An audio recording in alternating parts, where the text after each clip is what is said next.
Emily Altman. And Mike Altman. And we are a couple of the founding members of a group called Tuscaloosa Action, who promotes progressive actions that are in and that affect Tuscaloosa, Alabama. One of the main things that we've worked on this year was our local city redistricting and trying to make sure it was done fairly. And I think we started receiving help from you guys.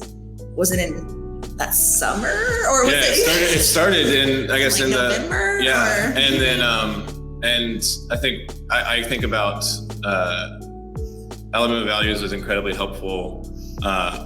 Especially there was an evening when so the city council was actively opposed to a fair redistricting map, and as was the mayor. And there was a moment when there was an attempt to try to pass a map really quickly, and we reached out to Alabama Values, and I got this, and immediately got a group phone call back from Kendra and some other folks, and we were able to just strategize and put stuff together, and they got a press release together like that night, and by the next day, some graphics. And graphics, and to mobilize this very quick response on social media, because I think, at least in Tuscaloosa, Facebook is a lot of people's main news source. And so it was this rapid response that we could have never done on our own.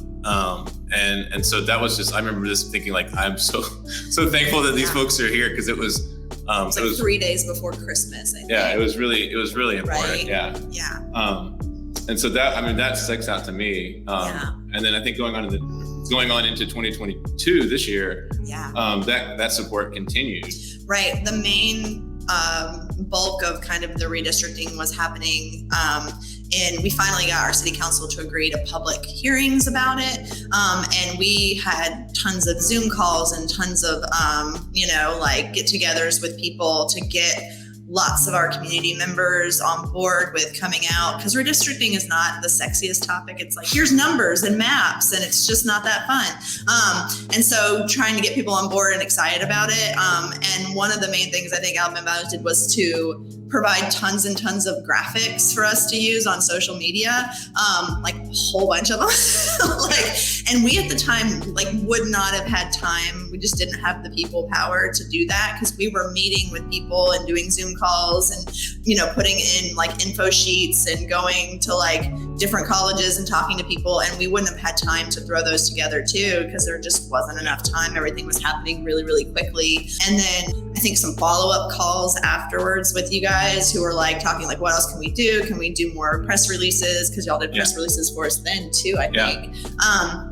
And so we have a lot of local press that we reach out to with Tuscaloosa Action, but y'all had more statewide, and so got a bigger range for us there too. And it was really, really helpful. Because there were some days where we were working late into the night and didn't have time to do all of those things.